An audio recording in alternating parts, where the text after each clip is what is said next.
Welcome to So Very Wrong About Games, a board gaming podcast about board games. Is it? Today, we're going to talk about our AYURIS, the game that we reviewed exactly 1 year ago.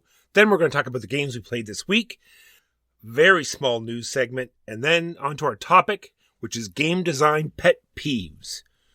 Mark, what did we review exactly 1 year ago? I was, in fact, filled with a great sense of shame and regret at realizing that the AYURIS is Beowulf the Legend by Reiner Knizia, because over the course of the past few months, several times I've had occasion to try to bring games for 5 players as a player count of varying levels of familiarity with hobby games, and I completely forgot about Beowulf the Legend, which is really weird because it's one of my top games of all time, and it's sadly underlooked even by me. It was just one of those momentary lapses of concentration, and I now feel very guilty at having forgotten about Beowulf the Legend. It's an amazing game and tragically overlooked. Yeah, not only does it play up to 5, but it plays up to 5 very well. Yes. Because it's very auction-based. And I'm not saying every time, but most of the time, I believe, auction games shine the more players there are. Often, yes. This is very much in the similar El Grande territory, both in that it is better with 4 or 5, and also, I think, falsely identified as only being good at 5. I think that's a bit of an exaggeration. And generally, this is ill appreciated even amongst the Knizia cognoscenti. No sign of it being reprinted. Nobody talks about it much anymore. But I do think it ranks amongst his very best. It's a series of auctions, as you say. So far, very much appropriate with Knizia, but it's got lovely little bits of risk and drama and varying rewards and different kinds of auctions at different times. And I think it's splendidly done. Dewey has requested that we play it, and so we'll definitely be in a position to get it to the table soon. I think it is long overdue. This game is never leaving my collection. It's a shame that I forgot about it. Is it designated as a deck builder? No, not even remotely. But don't new... You have one-shot special action cards. Oh, they don't go back into the deck after they're used? No. That being said, yes. So it's an auction game where everyone's drawing off the same deck and it has all sorts of different icons and it's all sorts of different kinds of auctions. But if you win certain auctions, then different cards enter your hand. But once they're played, then they're out. I've forgotten absolutely. whether or not they go into the discard or out of the game. It would have been interesting if Knizia had accidentally invented elements of deck building about 7 years before Dominion, but no, that is not what happened. Beowulf the Legend is wonderful. People, I think it is one of those games, and Knizia has a couple of games like this that is falsely identified as being too much about luck. But Beowulf is about knowing when you're in a position to engage in risky behavior, which, as a Euro adaptation of a heroic epic, I think is pretty darn good. Yeah, that's how it sort of follows the theme. As you're going down the track, yep, you do all this sort of, the typical Beowulfy stuff. Now, sadly, it's very much you're following Beowulf around. In that way, it's very stereotypical Euro instantiation of a theme. But time after time, I see people on the internet saying, oh, you just either pull the cards you need or you don't. It's like, no, you get to engage in risk in those circumstances where you've set yourself up in a situation and correctly analyzed that whether you succeed at the risk or not, you're fine. If you risk when you can only afford to succeed, you are doing badly and have made a bad decision, and the game will punish you for it. So, Beowulf the Legend is sadly underplayed, including by me. And so I feel like I've been letting down the team. Letting down the hobby. Well, we're going to play it this week, so... Looks like. So more to follow. That's Beowulf the Legend, published by KOSMOS in 2005, distributed in the US by Fantasy Flight, back when they did things like that. So, Walker, now onto the games we played last week. What did you play last week? Well, I was lucky enough to return to some games, Mark. We streamed Terminus with Sidewinder and Warmboy, and I am enjoying it more and more for reasons that I'm going to talk about at the end. But in Terminus, you're building this subway system, and you're trying to develop areas where your subway system is, because it'll get you more points. You also have these objective cards. There's general objective cards for the whole table, and then you have your own agendas. And so you're trying to satisfy, it's one of these games where you're trying to satisfy multiple things at the same time. You sort of I'll put my track this way, because it'll sort of hit both of them at the same time. I failed that part. I did great jobs on the cards, and then I'm just like, why do I need hubs, Mark? Hubs are sort of advanced subway stations. I don't need hubs because I don't have any cards that need hubs. And then I thought to myself, well, Mike, you just explained how endgame scoring works. And that's where hubs come in. And and I was like, oh, yeah. Too late. That was one of the things I actually appreciated about Terminus, in that it's a somewhat involved Euro game, medium weight definitely, and the scoring is relatively focused. You have these objective cards, and the rest is hubs, more or less. And I always appreciate it when a game can focus down to a level of simplicity at that level. Yeah, and it's a very handcuffy game. So it is, you can only carry 8 resources. We said 10 last week, but it is only 8 oh my goodness. On your board. I just want to make sure, we don't want to give misinformation. No, of course. Oh wow, that explains a lot about how restrictive I remember it being. So at any time, you can only hold 8 resources, so you can't have this big build up to do a big thing, because the big thing is putting out tracks and stations.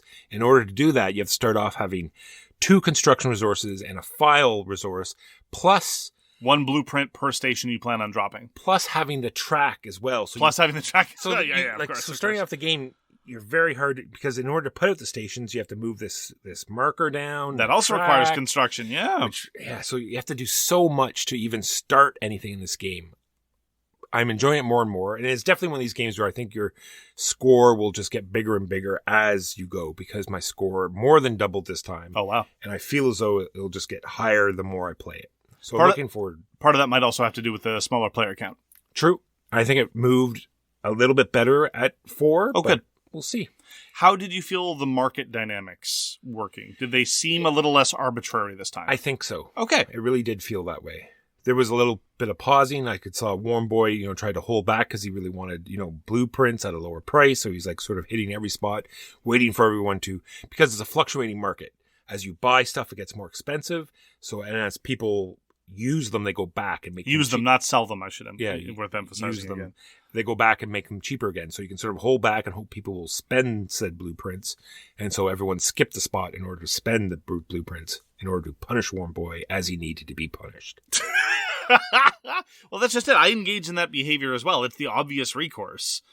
But what you're left with is just that, the hope that someone will happen to spend in such a way that you're able to profit from it. But if you're at the step prior to that resource space, if you're 1 step away on the rondel and you don't have the option of delaying any longer, you have to go and do the terrible thing. And whether that's overpay for a resource, possibly even not being able to buy it because you're too poor, or because of the weird way construction enters the system, only getting a single construction as your entire action. Oof. Or you can just take the hit and just decide to skip it entirely and say, I'll just do it on the next round and hope on the next round that there's actually more resources. Yeah, you delay in the hope that something will happen, and if it doesn't happen, you can then choose to double down and delay yet more if there's time left in the round, and if there's not time left in the round, well then, thanks for playing Terminus.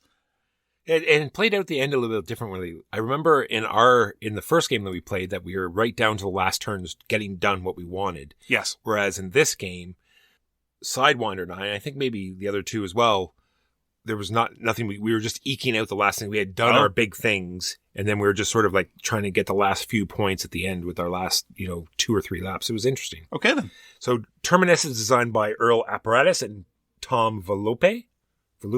Earl Aspiras and Tom Volpe. Published by Inside Up Games. And if you want to check it out, we streamed it. It's on our live channel on our YouTube. So, Walker, we're on the jury for the International Gamers Awards. We are. And one of the nominees for solo games is For Northwood, a solo trick-taking game, because it's for solitaire. And this was designed by Will Sue, self-published, and I vaguely remembered that you crowdfunded this on the basis that it had very cute woodland animals. Yeah, two hits, trick-taking and the cuteness factor. Absolutely. It is very cute. It uses the plastic cards. I'm not a huge fan of plastic cards, the same rough style as a lot of chip theory games use, but whatever. It is indeed adorable. I have played twice. The first time I played was with the recommended baby setup, and it felt super arbitrary. Incredibly arbitrary, because it's a 2-player trick-taking game where the other player is automated. They play the top card of the deck, but they always have the lead. And so consequently, you've got your hand of cards, and you figure, well, if they leave this suit, I'm completely boned. If they leave this other suit, we'll see what happens. And here I've got a 6. So if they lead 1 to 5, I'm all right. If not, But then again, on top of that, every round, it's kind of like bidding. It's like a bidding trick-taking game where you must make your bid exactly. And over the course of the entire game, the bids 0 to 7 are available off of an 8-card default hand, although the number of cards you have in hand can fluctuate by virtue of special abilities. So it's all about massaging the special abilities. That's pretty much the only agency you have, more or less, because planning for future tricks is not really a great strategy, given that the deck is so random and you don't go through the entirety of the deck in a given round most of the time. So if you need to win a certain number of tricks and they lead the card and you can beat it, best to just go for it. So are we talking about Arcs or Northwood again? I'm sorry, I got mixed up. Yeah, it's easy to get confused. And so the first game really left me frustrated. So the second game I played with sort of advanced setup where you randomize the starting abilities. And there, I just felt that the abilities gave me far more control. For example, one of them was, look at the top 3 cards of the deck. So you put them back in the same order, but you know exactly what's going to be led and when. And so this can give you an insight as to what to slough, how to use other special abilities. It was great. I had to worry about when to use it. And it didn't immediately hand me a whole bunch of tricks, but it really helped me figure out how I was going to get to the specific bid that I had. Now, the bidding is still super restrictive. You know, if you're playing the round and you're committing to winning 4 tricks and you win 3 or 5, sorry, that's as good as getting none or all. And I find that very restrictive in trick-taking games, regardless of the type. I much prefer it in a system more like Spades, where you make a bid and you're strongly incentivized to make the exact bid, but there's some wiggle room.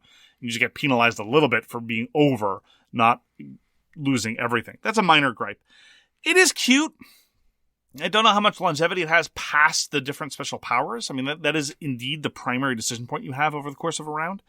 I would like it if it were a little bit more flexible, if there were a little bit more texture to the different rounds. It felt a little bit repetitive by the end. It's a quick game, but you're just going through 8 rounds of the various bids that are available to you over and over, just flipping up a card and deciding whether you're beating it, if you can. So it was all right. I enjoyed it.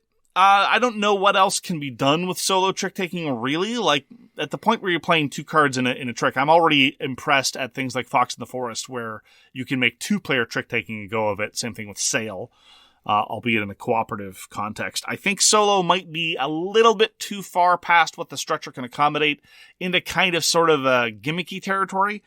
But I don't regret my time with For Northwood, and it is indeed adorable. So that is my early experience with For Northwood, a solo trick-taking game.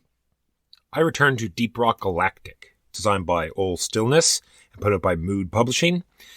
And I'm enjoying a little bit more of it each time I play it. It is very much a standard dungeon crawling type game, but it does a few things that are very interesting. One, it tracks ammunition. So we always, a lot of times when a game tries to track ammunition, it's painful and not fun. It's not too bad in this game.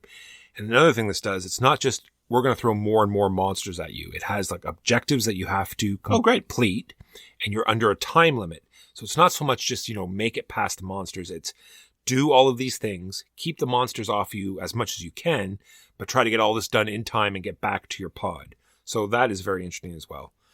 And the shooting has this interesting sort of like chain it around if you can, and upgrading your weapons and stuff like that. And when you need ammo, you can, if you've mined the right minerals, you can call down a pod that has like all sorts of different ammo in it. And so you can, reload your guns, of which you have 2. And so it's interesting that you can track 2 different kinds of ammunition. So, you can equal it out. You can even just pickaxe things to death if you want to sort of, not waste ammunition. Anyway, still enjoying Doomrock Galactic. Going to return to it again and see if I can get through all the missions. Do you think I would enjoy it? I think so. It moves at a great pace. Kind of game that scales very well with players, because it's one of the games that where at the end of your turn, you simply flip an event card. Right. And so it doesn't matter how many players you're playing with. So adding another player would be fine. And, the movement, you move around is not this restrictive movement thing anyway.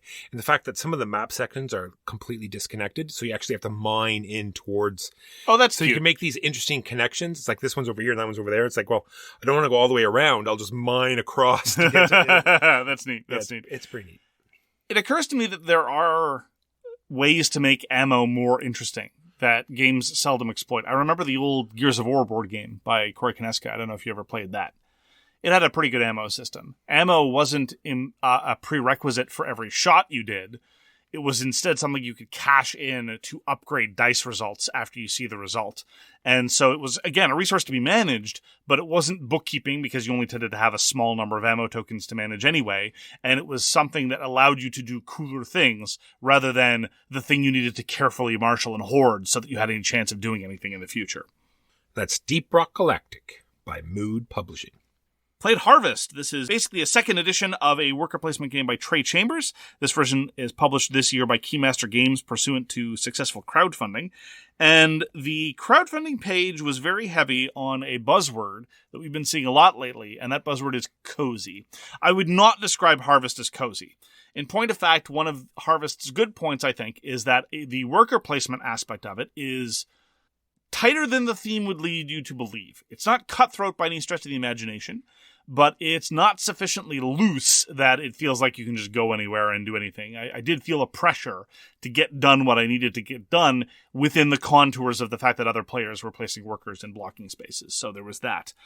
It is, however, a very simple, very streamlined sort of borderline family weight worker placement game. And the artwork is definitely in the realm of cozy.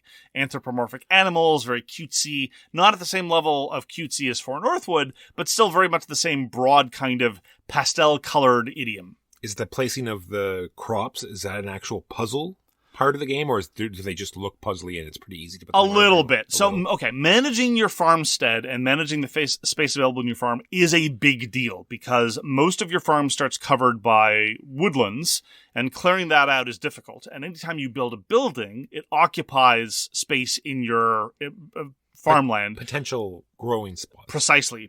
Potential cultivation areas. And so managing that amount of space is quite difficult in my experience. That's one of the ways in which I struggle to do well in Harvest. Do they do some cool things where if crops are adjacent to the buildings, then they get a some buildings do. Oh, absolutely. Neat. Okay. Buildings do all kinds of things. Overall, I was less than impressed with how good the buildings were. Typically, what they do is they give you just a one-shot ability. Like, when you build this building, you get to do these two actions that are exactly the same as actions elsewhere on the board. So it actually just gives you a little bit more action flexibility, which is fine. But there are some buildings that at the end of the game score based on what crops are adjacent to them after all is said and done. And those were a little bit more interesting. But of course, I was going more for cashing in crops through cultivation. So it's not quite like Agricola or Nussfjord or anything like that. There's no sense of, well, now I have the field and now I get the seed and now I plant the thing. Basically, if you have a fruit or vegetable, it's either in your supply, in which case it's worth nothing, it's on your board, in which case it's worth something at the end of the game, or you harvest it and you get more points right away. And so there's a sort of dynamic of getting the stuff, putting it in, harvesting it. There's an aspect called cultivation where you throw water at it and then your crops multiply on your board, a little bit like how sowing works, but not really. And managing those resources is the heart and soul of scoring points in Harvest. This all is limited by your available resources. As I said, there's water, there's money, there's also poop. They call it fertilizer. I know poop when I see it. People have called me scatological in the past. I think that's a crappy thing to say to somebody. But I've had time to digest on those comments, and it's all come out the other end, so it's just fine.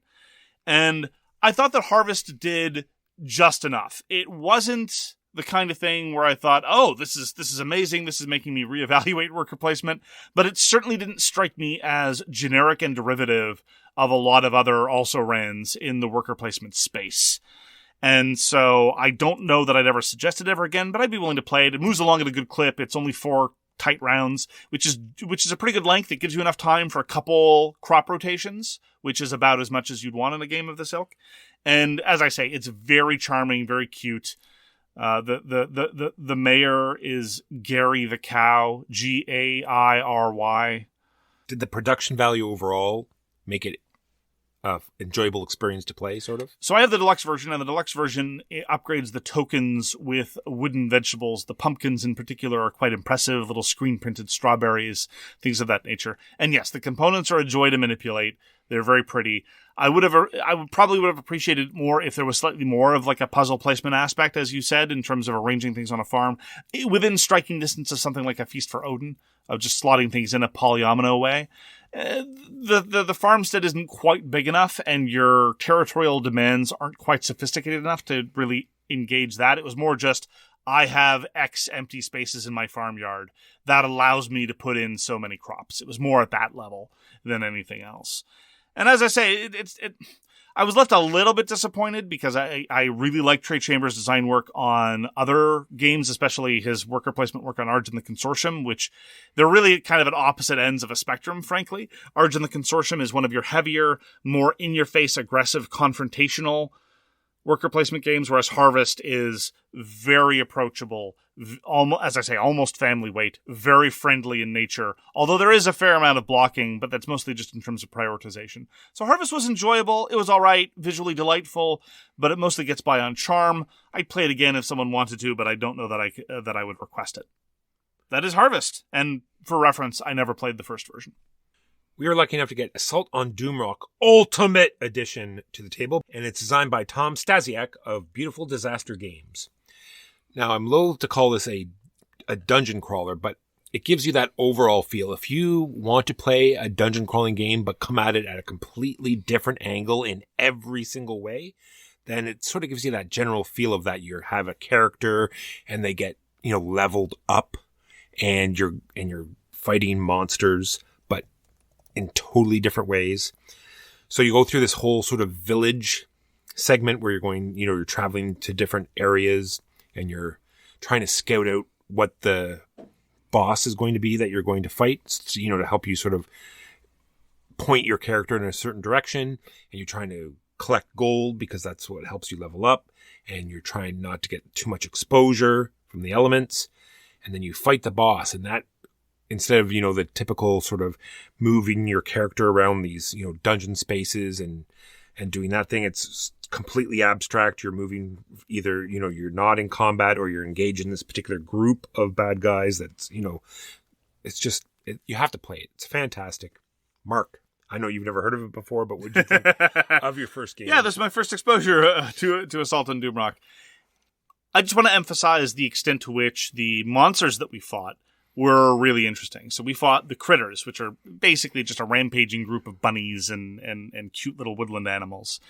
And most of the time in Doomrock, you win after defeating the enemies. In this case, your goal was to survive for 3 rounds. And in part, this was because every round they would spawn 12 new critters. It was just not possible to keep up with the volume of critters. But at the end of every round, the party will take extra damage based on the number of critters engaged with them. And given that they're charging you constantly, some of them drag their friends along with them. And it doesn't matter how many activations they get. The activation system in Doomrock is basically scales with the AI deck. And the way the AI deck works for the critters is they just keep swarming you over and over and over again without legions of special rules. It's just how their AI works.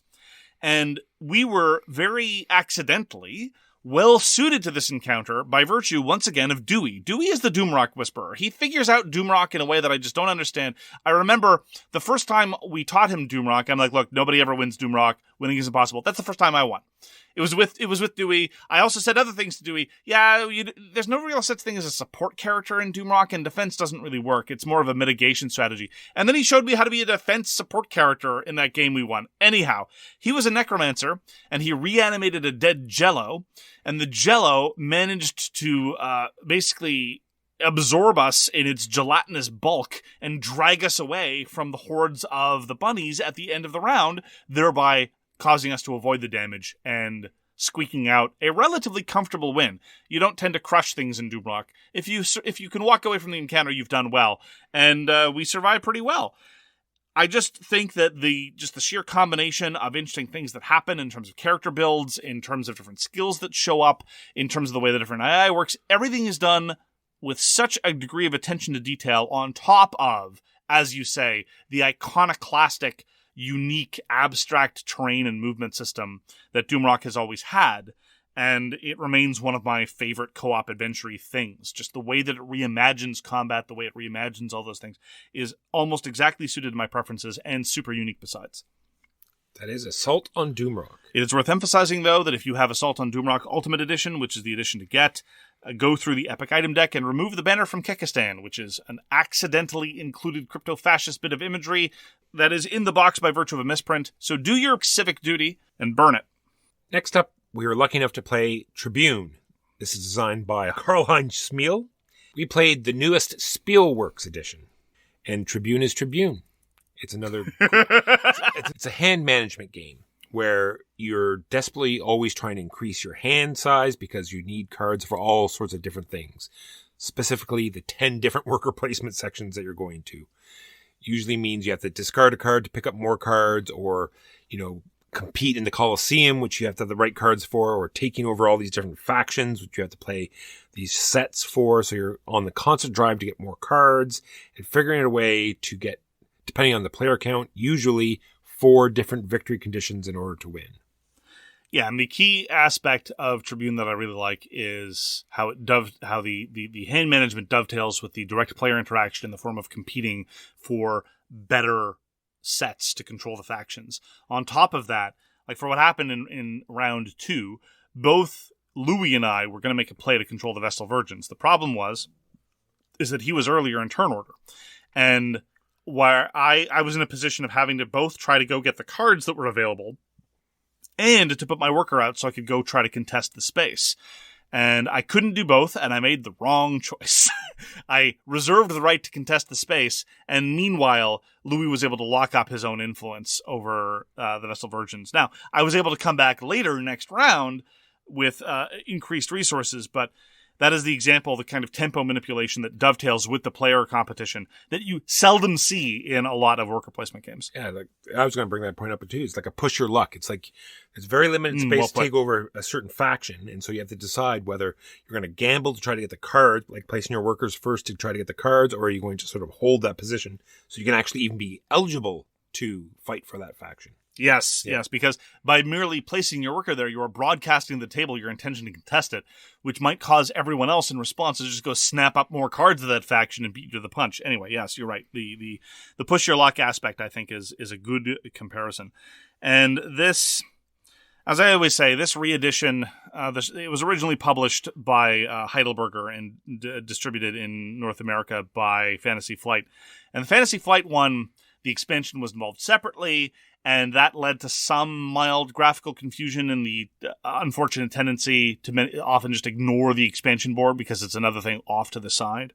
But in the prospect of harmonizing everything, the new edition has made things considerably less visually appealing and also introduced some other things that are just, they're not good or bad, they're just kind of weird. Like you mentioned the Colosseum. The Colosseum is now this new kind of pseudo-Beowulf-y kind of how long can you stay in competition, which is very different from how the rest of the game works. It feels very thorny, and it's the one thing that I never really remember how it works. Oh, I kind of liked it.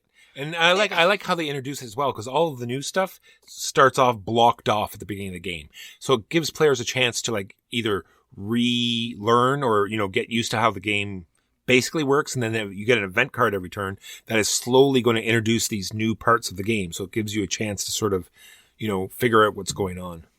That's a good observation. I don't know. I guess it's just that I'm so accustomed to the other rules, and I've been playing with them for a very long time, that the new stuff just strikes me as weird. I like the new faction, the new Christians faction. That I like. Those rules, it's a lot cleaner than the other stuff. It's just the Colosseum is just one space where everything works very differently. You're playing cards in a different way. You don't lose the cards. They just stay on the table until the end of the round. It's just, I don't know. I don't mind playing the new edition, and all told, it's probably the one I'm going to stick with because it is more compact and it is more cohesive as an overall affair. I just miss some of the visual aspects of the original version, and I'm not 100% comfortable yet with how some of the new changes work. I missed the giant chariot. It wasn't that big, but it was nice. It was somewhere for the Pro Console to stay until someone claimed him. Exactly. Yeah, now it's just a helmet. Yeah, kind of boring. Yeah, it's not as good. That is Tribune. Primus Inter Pares. Remains my favorite worker placement game. We get to play Charioteer. This is a review copy sent to us by the publisher, designed by Matt Calkins, he of Sekigahara fame, published by GMT Games. And it remains an excellent racing game. There are so many things that racing games get wrong. either an over-reliance on luck, it lasting too long, the wrong kind of player interaction, too much, too little. But as somebody who really likes hand management, Charioteer really is a hand management game. You know what the publicly available cards are going to be for the next 3 rounds. It's always your goal to make better and better sets. You're trying to hit various thresholds. You want your sets to be of a sufficient size for attack values. You want them to be 6 icons big to get to draw more special token goodies. And you always have this challenge to balance that against the vicissitudes of the current moment. I'm heading up to a corner. I should really play some corner movement. But I don't really want to raise my cornering skill, and the Emperor wants me to attack anyway. So it's balancing those issues that I think really give a lot of texture and context for the very, very, very solid hand management. And I appreciate just dealing with this ocean of crap that the deck and my opponents are giving to me, and it doesn't overstay its welcome. I think Charioteer is really good. Yeah. Every time we played it, everyone's enjoyed it, and also always said, why don't we play this more? I actually remembered to, increase my skill when I played cards this time. Because when you look at it, you just don't feel as though you're ever going to get to the end of a track anyway by the time the race ends, and you do. At least 2 skills usually get up to the top. Yeah, as you start leveling up, sometimes that style of movement, that's another pressure on your hand management. It's like, oh, this set of attack cards I have isn't very good. Oh, but I get +5 every time I play attack cards. Maybe I should just play the crappy attack card set. I'll tell you one reason why I don't recommend Charioteer more often, and that is because I don't know why. It's one of those things where I really don't understand why. Maybe it's something I'm doing, I'm not sure. It's by the end of the game, people are still not reliably correctly tallying their movement capability.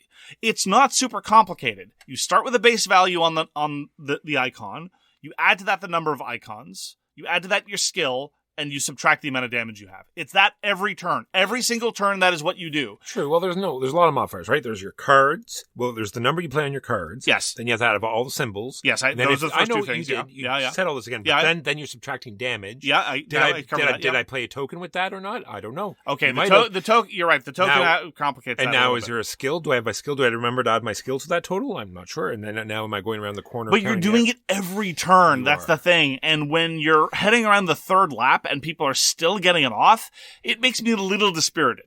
Gotcha.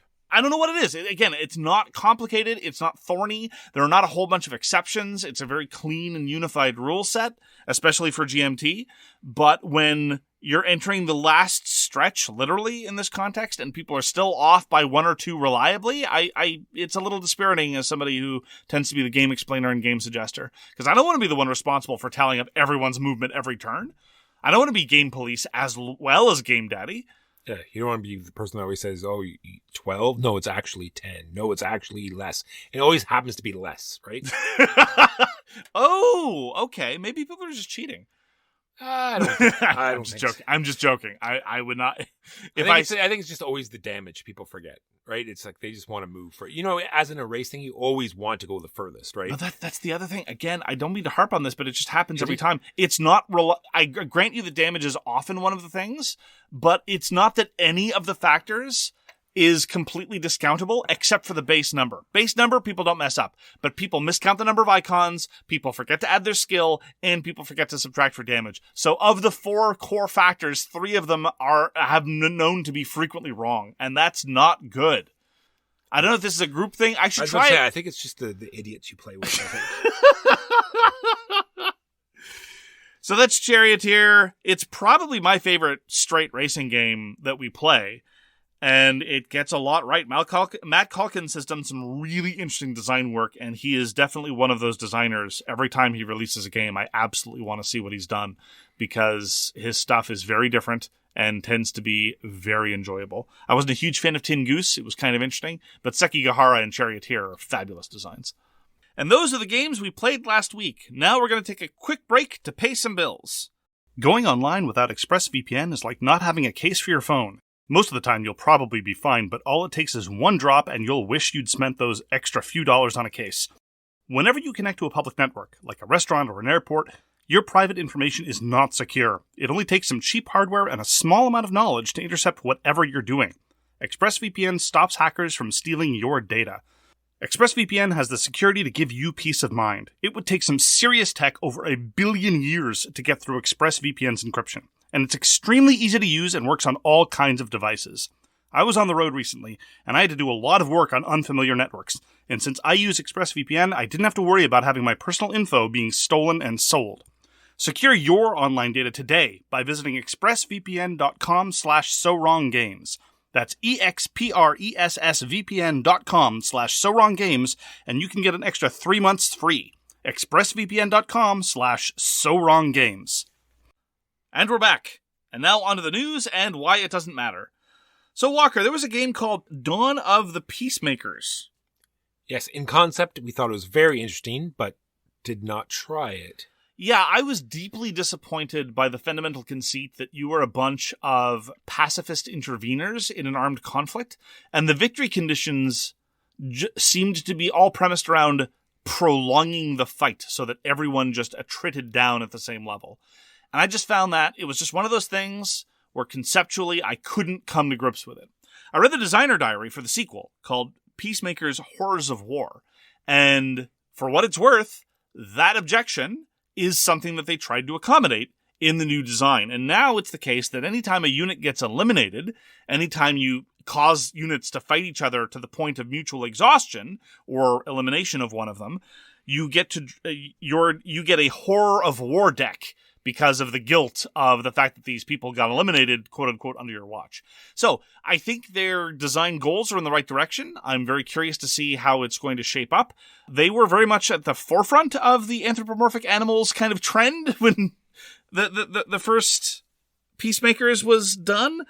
Just so before the tidal wave started? Yeah.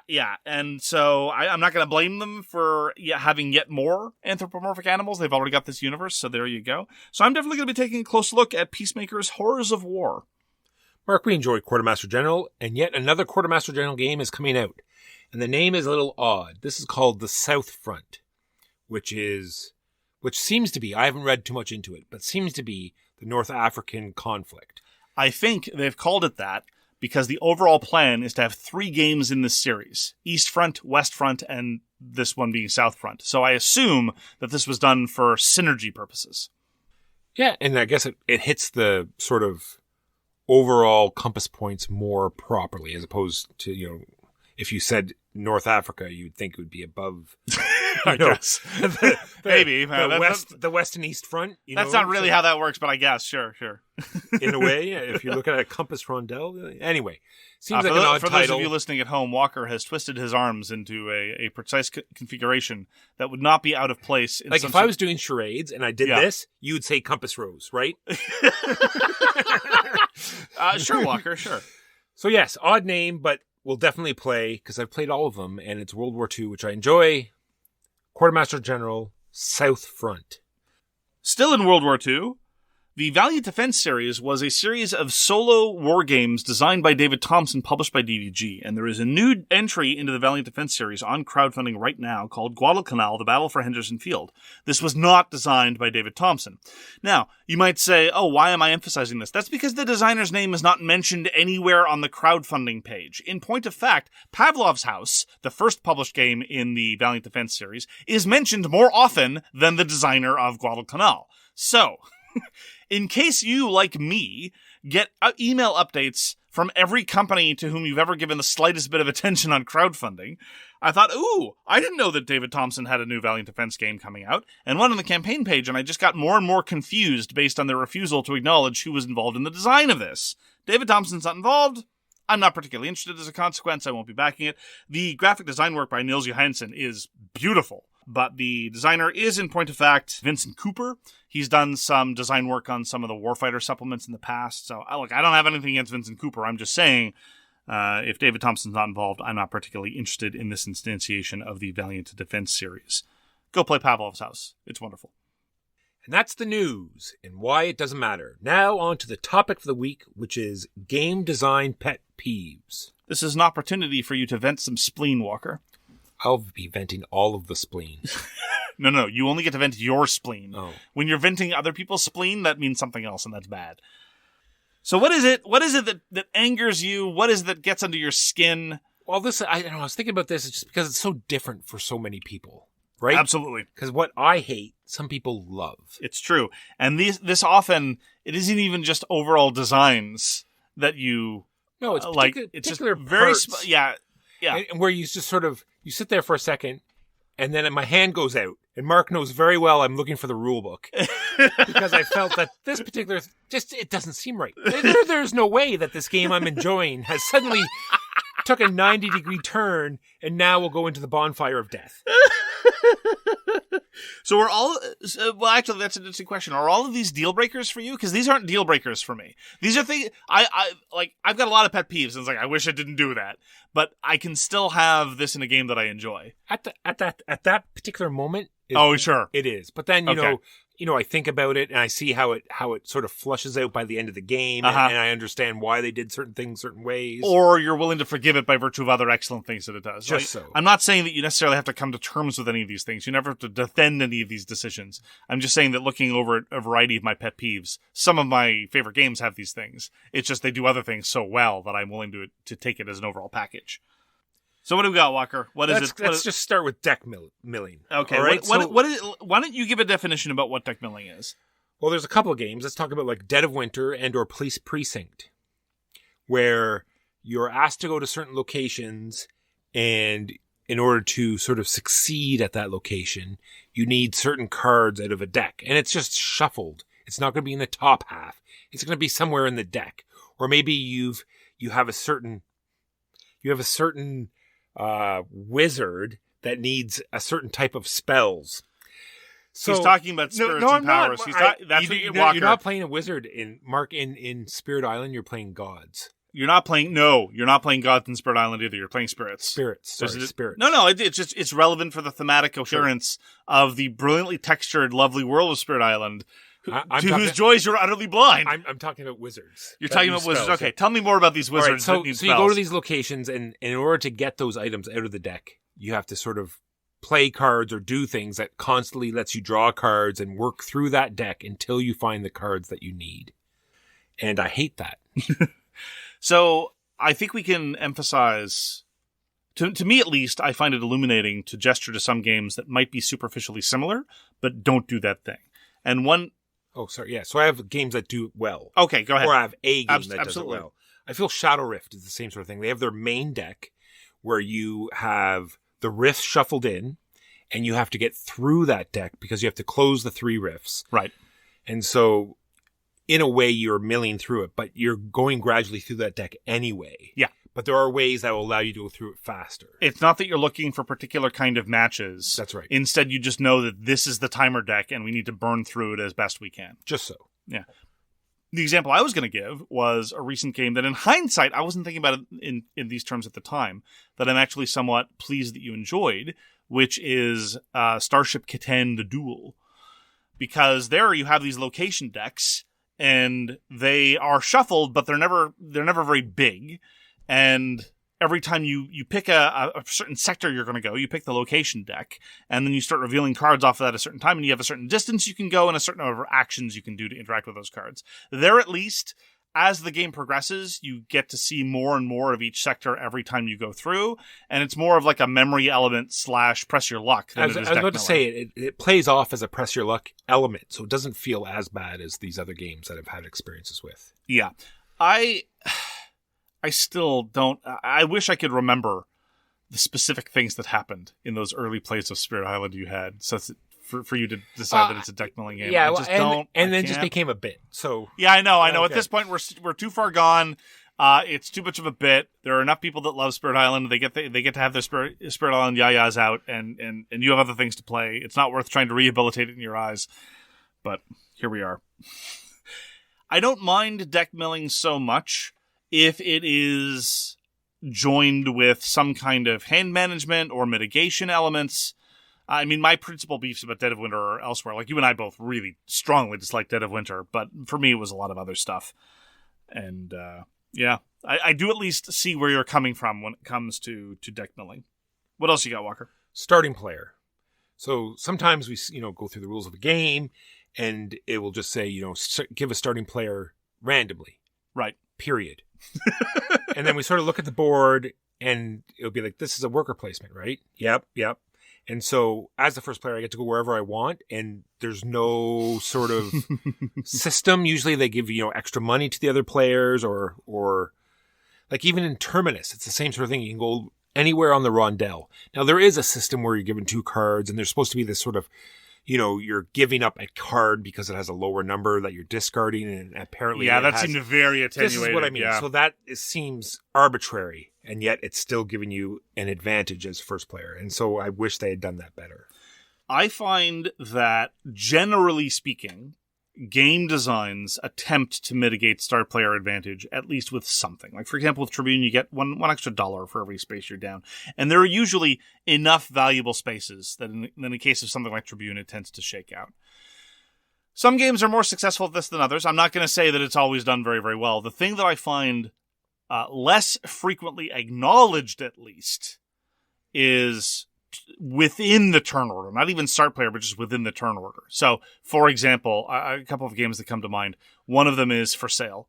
Where you are in the overall seeding of For Sale is hugely determinative based on when the flop is. If the flop of properties is very tightly bunched, you don't care where you're sitting. It doesn't matter. Being first is actually fine. You can just pass and take the lowest value when it ain't no thing.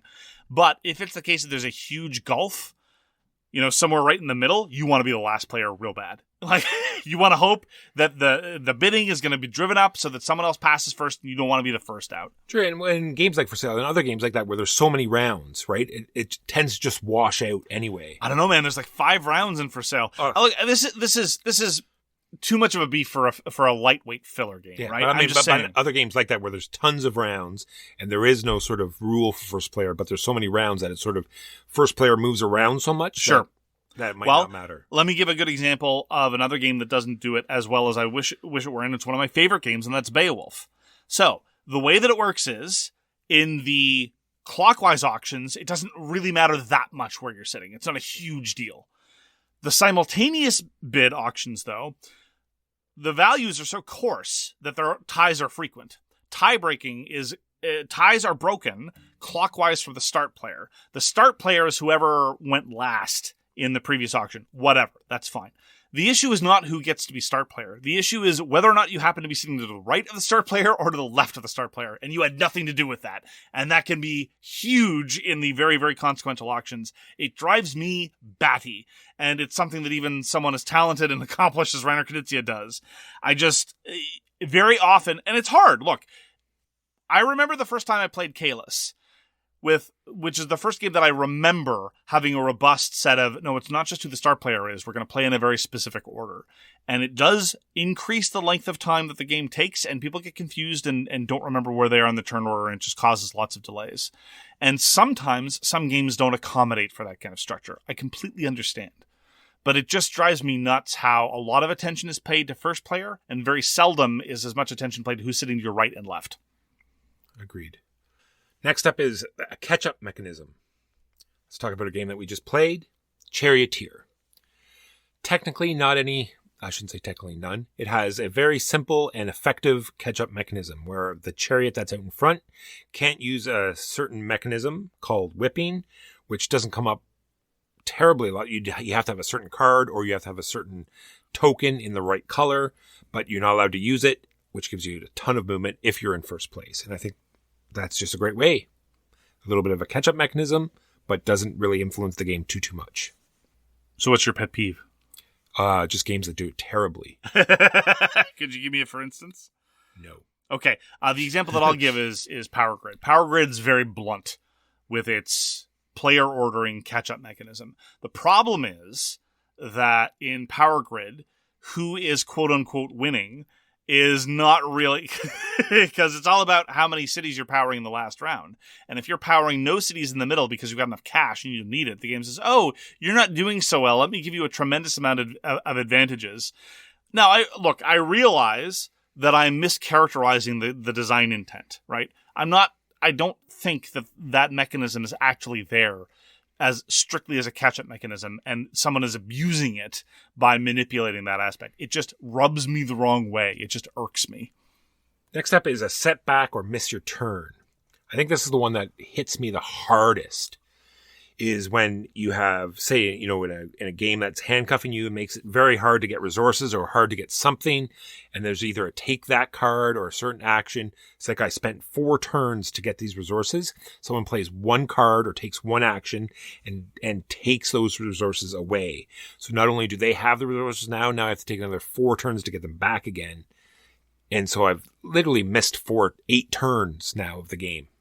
I don't even really care how many it is. I've got this on my list as well. And lots of games that I really like have this element as well. The stun, the discard a card, the miss a turn thing, whatever. We've internalized, we've known this for decades, that player elimination is bad. But in many cases, a lot of these things are kind of like player elimination in the miniature. Skip a turn is bad. We all know that. So instead we'll just have them discard a couple cards. Like, well, what are you doing? It's the same thing. The problem isn't necessarily the scale. It's that it's unfun and you're pulling somebody out of being able to do the thing. Giving me more reasons not to do the thing is not ideal. It's why I bounced off of X-Wing the miniatures game, because very often proper play is about denying your opponent the ability to do anything. I don't like winning a game like that. I don't like losing a game like that. We were playing against a monster in Primal The Awakening, where a lot of what the monster AI does is cause you to discard cards. It's a card-driven game. No thanks. The only game that matters has stun tokens. I hate those stun tokens. And every time they come up in Seal Team Flicks, I'm like, ugh, the thing I hate about Seal Team Flicks. And this is, again, like Beowulf's turn order problems, is the classic example of something I loathe in a game that I really, really enjoy. Next up, I have limited goal spots. What I mean by this is like, back to Terminus, because I just played it. When you have those project cards, only 2 people can score those project cards. Yeah. And so you're going to be putting lobbyists there sometime during the game. So you could be working towards it, and then someone starts one of the lines and only one other person can go there. And someone might see them go there and say, oh, I better start that, even though they have nothing towards that. But you've been working towards the whole game. And a lot of games have that sort of thing where only one person can score this particular thing, or there's one card there that you have to take in order to score that. And so, well, it's like Tribune, but in Tribune, if you get frozen out of the ability to get the faction in round 2, try to get them in round 3 or 4. In the context of limited endgame victory spots, they tend to lock up, and that's it. You're done. Exactly. Yeah, less good. There, you have to be really confident that you're not going to get messed over due to arbitrary tempo things, like turn order, as an example. Exactly. Yeah. Next up, I have limiting movement in a weird way. And so we have something like Kemet, that you're always equal distance from everything. Or we have games that, it's like Marco Polo, where it's just a slog to move anywhere. Or, it's just this constant handcuffing of trying to get around a map or a board, or makes for very uninteresting gameplay. Yeah, I'll disagree about characterizing Marco Polo as falling victim to that, but I can see where you're getting at. It is very expensive and difficult to move from place to place in the Voyages of Marco Polo. But I agree with you, and it's very hard, even sometimes in racing games, to make movement sufficiently fluid, but at the same time sufficiently difficult to make it worthwhile. I mean, I think the one game that comes to mind that does restrictive movement very, very well is Mage Knight. Getting from point A to point B is very difficult in Mage Knight, but nonetheless, it doesn't make me frustrated in the way that a lot of other games do. Like, for example, that time we played Beast, and we're like, okay, I discard a card to move, I discard a card to move, I discard a card to move. Oh, you're all way the other side of the map now. Okay, great, let's start schlepping over there. Same thing with Nemesis.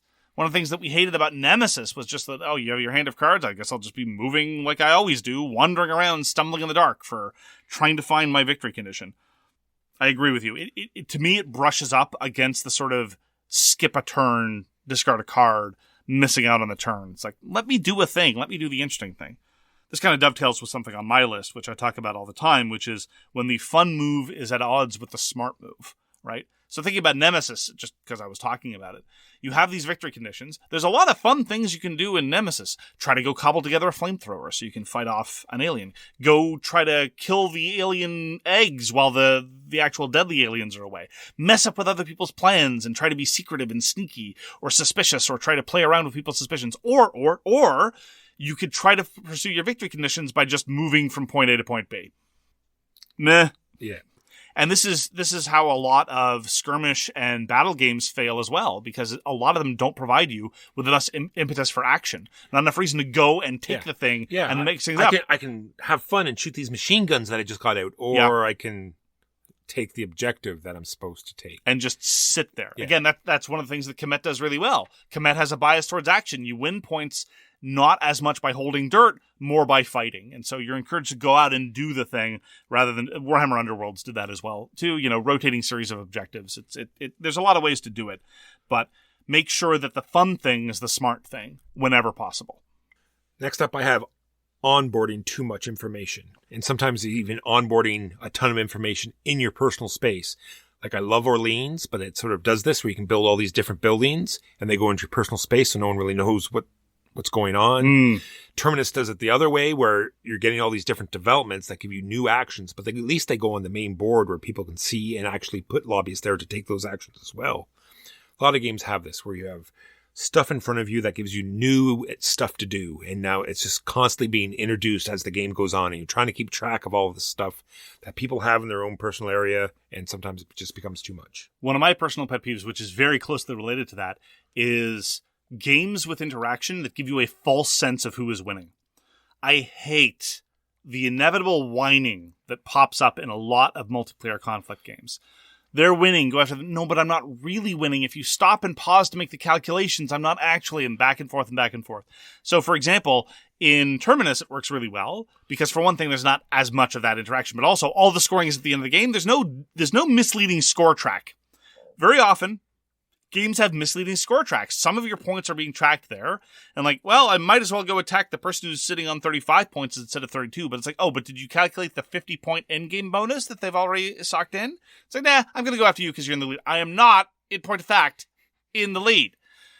It's one of the reasons why I like Cosmic Encounter. Cosmic Encounter is as blunt as you can get. I'm sitting on 4 foreign colonies. Can't nobody tell me that doesn't mean you're winning. So some of these things, I just sort of looked down our trade list and said, why am I getting rid of these games? Or games that I enjoy, but why don't I want to play them anymore? Right. So one of them was Bullet. I loved Bullet. Why don't I want to play Bullet? And I feel as though maybe the real-time element is just slightly too long. We played a lot of games lately where they have timed elements, but it's just like a short 2-minute thing, like Project Elite. It's just 2 minutes. You're doing real time, and the rest is sort of strategizing and other things, or Wilmot's Warehouse, where it's just like the last part of the game is timed. And maybe just Bullet's real time element goes on for too long, too much stress for too long. Yeah, it's interesting. That dovetails with another interesting question. This isn't one of my pet peeves, but some people have very strong preferences between, on the one end, timed games where you're meant to run out of time, like Project Elite most of the time, or on the other end, games like Millennium Blades, where it's timed, but the timer is just there to make sure you don't take too long. And generally speaking, it's pretty common in many rounds to look left, look right. There's a minute left on the timer, but everyone's done, so you move on. And so some people have very strong preferences there, but it's just a difference of philosophy about how to employ timed elements. So the next one I have up is mostly, you've already sort of talked about it. The one where you didn't like X-Wing because your constant mission was just to handcuff the other player. And I felt... Well, sometimes, depending on the build. Yeah. Well, and I felt that in Why Don't I Like City of the Great Machine? Because if you're playing the bad guy, you're just constantly making the game unhappy for the rest of the players. It's like, you can't move there, or it costs you too many actions to move there. You don't have that special ability anymore. You're just constantly handicapping them over and over again. Yeah. And contrast that with another sort of kind of hidden movement game, Sniper Elite, where there's a much greater sense of fluidity, even in the context where the net is tightening and you've really managed to corner the sniper. The game still moves along at a good clip, and there's still a sense of fluidity and dynamism so that you don't have the sort of same grinding attrition that you often have in games like Beast and games like City of the Great Machine that caused us to bounce off them, yeah. Next up I wrote down layered rules. I'm just not sure if I can word this properly. So like in a dungeon game if you have units on a map game where there's multiple movement rules, or just multiple rules for different types of units in different circumstances. Oh, you want to move there? Well, you're that unit, so you can only do this. Oh, it's in snow, so now you can only do this. It just bogs down several dozen different rules for only the movement part of a game. Okay. Yeah, I guess what we're really getting is that for us, we're very picky about how movement is modeled. Well, it's not necessarily movement either. It's just multiple things. It's like, oh, you want to shoot? Well, are you in the sand or are you behind something or, it's like when then I guess I don't understand because we like unit asymmetry. We do, but like, when you pile on too much. Fair enough. That's fair. I have somewhat relatedly back when I thought you were talking primarily about movement. I'm tired of counting squares. Yes. I'm like movement allowances past 3. I have a strong dispreference for. Claustrophobia showed me that you can do a skirmish adjacent thing with movement values of 1 and 2. And at this point, honestly, I'm only to make exceptions. I still adore Space Hulk.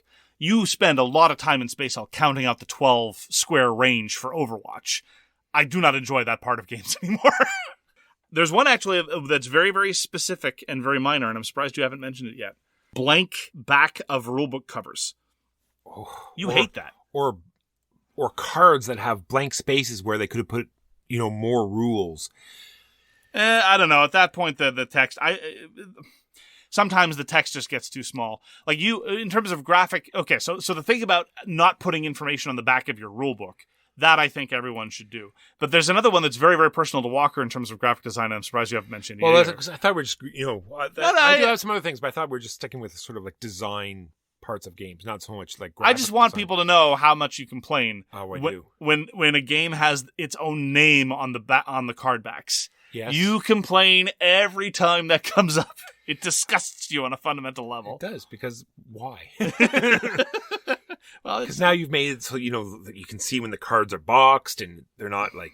Yeah, look, they have the graphic assets available, and I can remember what I'm playing. I don't need to be reminded. Especially in the back of the rule book. Like, can you not at least just put like a turn summary there or icons with definitions, something? I don't. Unlike some people, I don't insist that a rulebook start with the 2 or 3 pages or even half a paragraph or whatever of this is what all the components look like. I don't think you have to do that necessarily. You can show them, you can introduce them as necessary. But I am now sick to death. I see it all the time, especially in a lot of Kickstarters, where it is never shown what kind of card is what. So you can tell me to shuffle the threat deck, the action deck, the time deck, whatever. And here I am flipping back and forth, trying to figure out what on earth that looks like.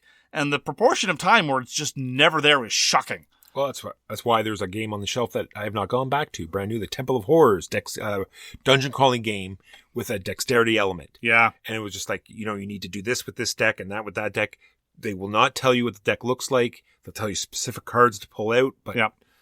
What if, Walker, they get to keep putting the name of the game on the back of cards, but they have to label the back of the deck with specifically what kind of deck it is.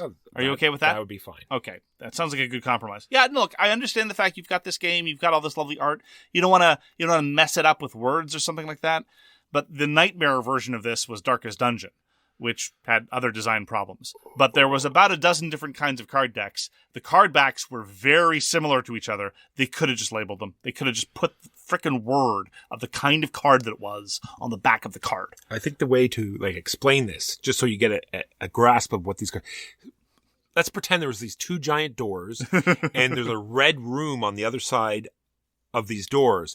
Now, depending on how much the doors were open, that would tell you what deck it was. So, are they slightly open? Is the line down the center a little bit bigger? How much light bleed is there? Yes. Oh, it was that bad. It was pretty bad.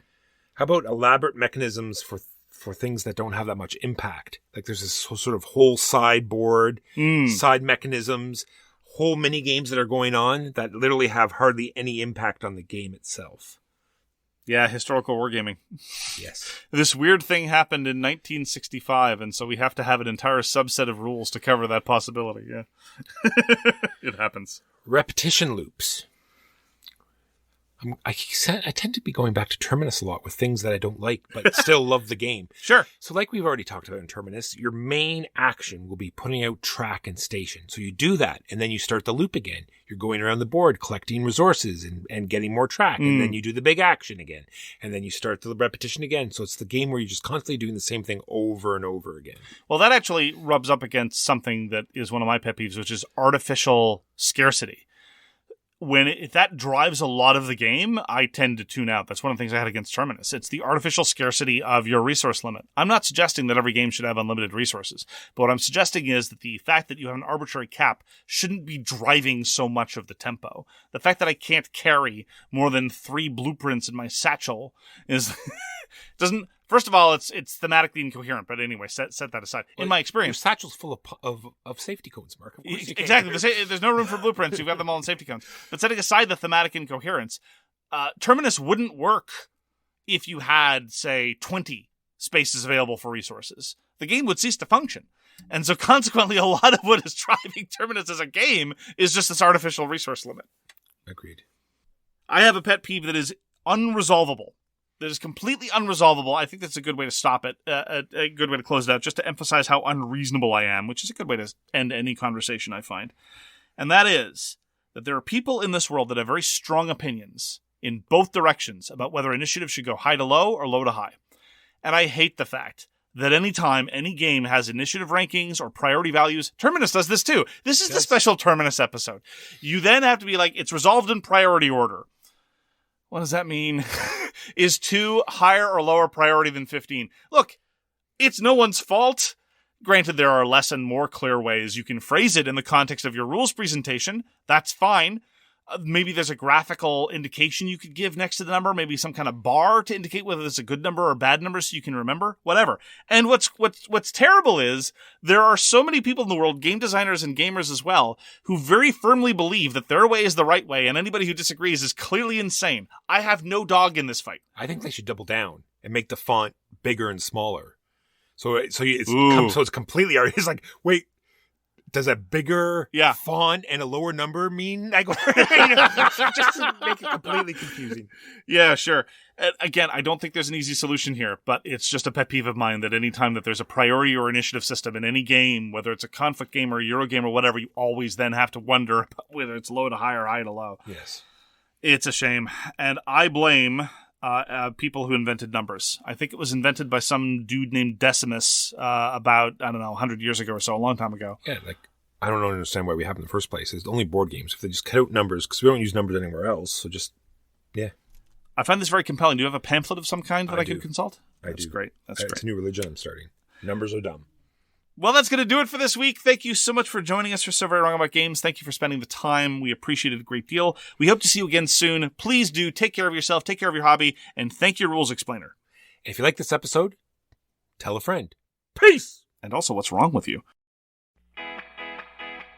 You've been listening to So Very Wrong About Games, a board gaming podcast about board games produced by Michael Walker and edited by Mark Bigman. You can find all our information at SoWrongGames.com. Special thanks to What Does It Eat for allowing us to use their most excellent song, FOS, as our intro. You can find them at WhatDoesItEat.com. We hope to see you again soon, and as always, try to be right, but remember you're so very wrong.